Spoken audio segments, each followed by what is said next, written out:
The man driving this car is in the Guinness Book of Records as the oldest driver in Britain at 100 years of age. He's Roland Power. There are 10 million drivers over 55 in Britain now. That's 1/3 of all licence holders. Despite the commonly held belief that older people are safer because they're more experienced, there's now growing evidence to suggest that they are in fact as dangerous as those in their 20s. Dozens of scientific reports from here and around the world suggest that this is so. Currently, 21% of all drivers killed on our roads each year are over 60. And as the number of elderly people increases and the volume of traffic spirals upwards, that figure could clearly rise dramatically. So now the question being asked is, should we force the elderly to retire and retest? Despite consistent government refusals, there is a growing lobby committed to radical new rules to end a system they see as dangerously antiquated. For many years now, at the Guild of Experienced Motorists, we've felt that a driving licence is something that you should earn and it's a privilege to have, rather than something that's a right for you to have. And we're against the issuing of licences for life. We'd like to see a reassessment for driving throughout one's driving career. Our faculties obviously get worse as we get older, and that's why it's so important that we assess drivers on a regular basis to make sure they are up to the job in hand. Devon, retirement mecca of the southwest. Pretty it may be, but possibly dangerous too. In 1990 alone, 20 old people were killed here, 147 injured. Worried, the council began close monitoring. For the first time, they began to understand the risk areas, and they took swift action. Okay, that's done very nicely. Just glance across to your left now, if you can, just to make sure there's nobody over there. Keep the car moving out towards the left of the roundabout so that you can exclude the possibility of anybody coming up on your left. Keeps it nice and clear for you. They set up a highly confidential voluntary reassessment scheme for older drivers called 60 Plus. The private test highlights faults. It's necessary because they've found that the elderly are 3 times more likely to be fatally injured in a road accident than any other age group.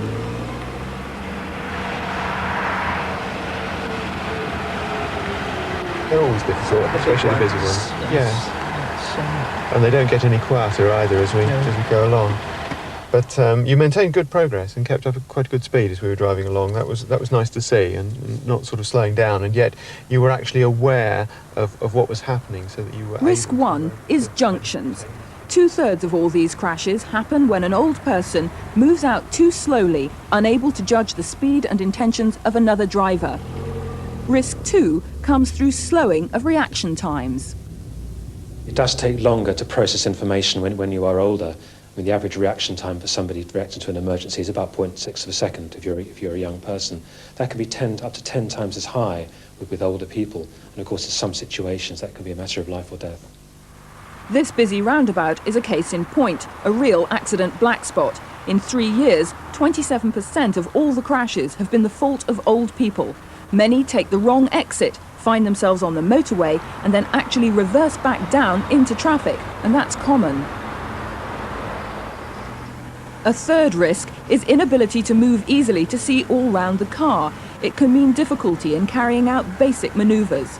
The Devon schemes had wide publicity, but of 250,000 elderly, only 100 have come forward in 18 months. It seems they refuse to see the problem. That is the challenge of our campaign. We haven't yet cracked it. And I would look to some cues from perhaps national government and from society as a whole to give more indications to the older driver that this is a problem, that they must take it seriously.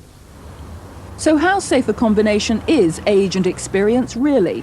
A recent Gallup survey found that 26% of over 65s admit to doing over 80 miles an hour. Another study showed they were more often to blame for accidents, and yet another that they're more likely to be on medication, but most don't know what effect it'll have. This psychologist is the only person in this country to have conducted any type of genuine driving test experiment with the elderly. We asked 100 people to take a standard driving test. 50 of these had had a stroke and 50 were their able-bodied controls. And we found there was no significant difference between the stroke and the able-bodied group in the numbers who failed the test or passed the test. But there were differences in the age groups who passed and failed. And there were only 9% of those under 60 years who failed the test, and there were 29% of those 60 years plus who failed the test. And why do you think it was such a big proportion of those older people who failed? The reasons why people failed the test seem to be primarily connected with their inability to observe a lot of things happening on the road at the same time. They didn't use their mirrors very effectively, and they tended to concentrate on the road ahead rather than knowing what was happening around them and behind them. Barbara Sims now wants a national network of driving centres targeting people over 40 to prepare them for the deterioration that age brings to driving skills. But the most widespread problem of all must be failing eyesight. A police roadblock outside Oxford, part of an extensive survey checking just who can read a number plate at the required 67 feet.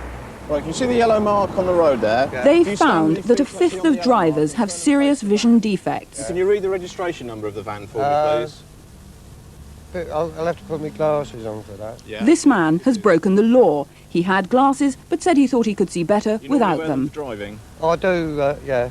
but you didn't have them on display, No. It's a criminal offence to drive if you can't see properly. What's more, the legal eye test is widely regarded as a joke. This equipment, on the other hand, is somewhat more sophisticated.